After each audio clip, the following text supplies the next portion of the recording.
गुरु जी astro Divansh में आप लोगों का स्वागत है। आज आप लोगों को हस्तरेखा की सामान्यतः जानकारी देना चाह रहे हैं। आप भी अपने हाथ को देख करके अपने जीवन को समझ सकते हैं, जान सकते हैं। मैंने बहुत से लोगों का हाथ देखा है।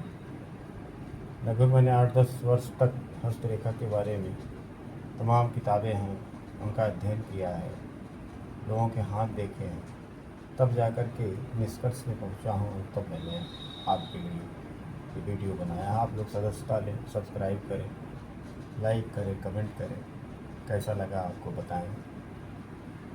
चलिए देखते हैं। सामान्यतः जब भी कोई हाथ देखेंगे आप, दाहिना या बायां, उसमें 3 रेखाएं आपको दिखाएंगे: जीवन रेखा, मस्तिष्क रेखा और हृदय रेखा। जीवन रेखा से आप जानते हैं जीवन के बारे में, मस्तिष्क रेखा से मस्तिष्क के बारे में और हृदय रेखा से हृदय के बारे में। आदमी की क्यूरियोसिटी होती है कि हम कितने वर्ष तक जिएंगे, तो आपको जीवन रेखा आपको देखनी होगी। जीवन रेखा लंबी, सीधी, सरल, स्पष्ट हो, गाढ़ी हो और मणिबंध रेखाएं भी बनी हो। एक मणिबंध रेखा 25 साल, 2 मणिबंध 50 साल, 3 मणिबंध 75 साल। इस तरीके से जीवन रेखा और मणिबंध रेखा को देख करके आप लोग जान सकते हैं जीवन के बारे में। मैंने 2-1 वीडियो बनाया है जीवन रेखा के बारे में, आप लोग देख सकते हैं उसको। फिर इसके बाद आता है आपका हृदय रेखा। हृदय रेखा जब सीधी हो, स्पष्ट हो, यह शनि पर्वत और गुरु पर्वत के मध्य जा करके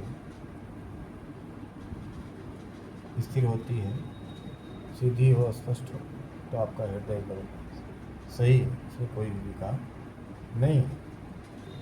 फिर इसके मस्तिष्क रेखा आती है। मस्तिष्क रेखा आपके शुक्र पर्वत से निकल करके आपके चंद्र पर्वत तक, या कहीं कहीं मंगल पर्वत तक, कहीं चंद्र पर्वत तक जाती है। किसी किसी में यहाँ मध्य में जा कर के ख़त्म हो जाती है रेखा। शनि रेखा से पहले ही ख़त्म हो जाएगी। शनि रेखा किसी किसी में फोर्क बना लेगी, 2 रेखाएँ बन जाएंगी। तो मस्तिष्क रेखा सीधी होगी, स्पष्ट होगी, कोई उस पर कट नहीं होगा, तो आपका मस्तिष्क ठीक ठाक अच्छा है।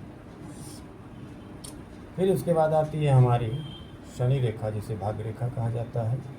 लंबी होगी, सीधी होगी, सरल होगी, तो आपको भाग्य का सहारा अच्छा मिलेगा। 25% कर्म करेंगे, 50% का फल मिलेगा। 50 करेंगे तो 100% का फल मिलेगा। जिनकी भाग्य रेखा अच्छी होती है, गहरी होती है, स्पष्ट होती है और लंबी होती है। इसी तरीके से सूर्य रेखा से आप देख सकते हैं कि हमारी यश, हमारी कीर्ति कितनी होगी। लोग हमें जानेंगे, मान सम्मान की दृष्टि से देखेंगे, समझेंगे कि नहीं, सरकारी नौकरी में जाएंगे कि नहीं, ये इसी रेखा से, सूर्य रेखा से देखा जाता है। व्यापार देखा जाता है, हमारा पर्वत होता है, बुध पर्वत होता है, व्यापार की रेखाएं होती हैं, इनसे देखा जाता है। स्पष्ट तो सीधी रेखा आकर के ये आपके चंद्र पर्वत से, कभी चंद्र पर्वत पर समाप्त होगी, कभी राहु पर्वत पर समाप्त होगी, कभी केतु की होगी, कभी शुक्र पर्वत पर समाप्त होगी। तो अलग अलग ढंग के प्रेडिक्शन किए जाते हैं, बताया जाता है। अब आते हैं विवाह रेखा के ऊपर। जो सबसे लंबी रेखा होती है उसको माना जाता है विवाह रेखा। बाकी छोटी छोटी रेखाएं होती हैं, उनका जीवन में बस ऐसे ही है, बातचीत के माध्यम बातचीत होती है, लेकिन उसको कोई शादी या विवाह में कन्वर्ट नहीं होता। फिर इसके बाद आती है छोटी छोटी रेखाएं, 2, 3, 4, 5, 6, 7, 8, तो इनसे संतान देखी जाती है, जो खड़ी खड़ी रेखाएँ होती है। फिर आता है पर्वत, होता है गुरु पर्वत, शनि पर्वत, सूर्य पर्वत और बुध पर्वत। इनसे भी देखा जाता है, व्यापार देखा जाता है, जीवन देखा जाता है, भाग्य देखा जाता है, यश देखा जाता है। फिर आता है आपका शुक्र पर्वत, वाहन देखा जाता है, भूमि देखी जाती है।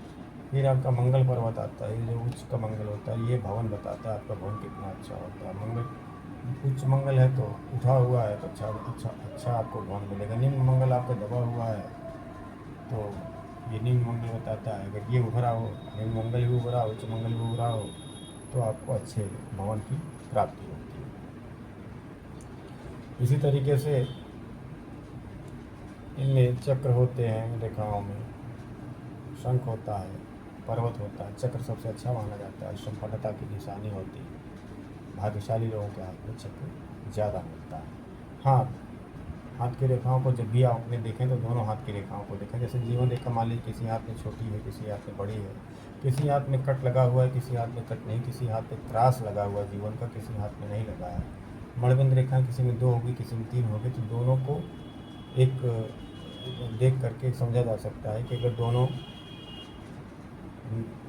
आधा आधा मतलब थोड़ा सा इससे देखा जाता है, थोड़ा सा इससे देखा जाता है, मान लीजिए कि जीवन रेखा इससे छोटी है, उससे बड़ी है, तो ये नहीं माना जाएगा कि उसकी जीवन रेखा कम है। हाँ, ये हो सकता है कुछ परेशानियाँ आ सकती है, जैसे बीच में कोई कट लगा होगी, लहर दे करके चल रही हो थोड़ा सा, या क्रॉस बन गया हो, इसके धब्बे हों, उसमें बीमारी का जो है, जैसे मान लीजिए यहाँ चली, यहाँ कट गई, फिर यहाँ से स्टार्ट हो गई, तो इसका मतलब इन दोनों के बीच में आप यही समझ सकते हैं बचपन से लेकर के ये वृद्धावस्था तक होती है। ये आपको 25 साल होता है, 50 साल होता है, 75 साल होता है, फिर ये 100 साल होता है। तो जिसके ऊपर क्रॉस का चिन्ह होगा ऐसे करके, इसमें मतलब बीमारी वहाँ पे ज़्यादा होगी आपकी। तो इस तरीके से आपकी ये मैंने बहुत संक्षिप्त में ही आपको हस्तरेखा के बारे में बताया है। बस ध्यान इतना रखना है कि दोनों हाथ की रेखाओं को देखना है। दोनों हाथ की रेखाओं को देखने के बाद ही निर्णय आप करेंगे। किसी में कम होगा, किसी में ज़्यादा होगा, किसी में अच्छा होगा, किसी में ख़राब होगा, तो दोनों को मिला करके तब प्रेडिक्शन करना चाहिए, भविष्यवाणी करना चाहिए। केवल एक हाथ से भविष्यवाणी नहीं होती। धन्यवाद। आप लोग चैनल को अधिक से अधिक सब्सक्राइब करें, शेयर करें, कमेंट करें, ग्रो करेगा चैनल, आपको जानकारी मिलेगी, आप अच्छा वीडियो देखेंगे, जानकारी वाला वीडियो देखेंगे, आपका मस्तिष्क शांत रहेगा, क्यूरियोसिटी आपकी बढ़ेगी, जिज्ञासा आपकी बढ़ेगी।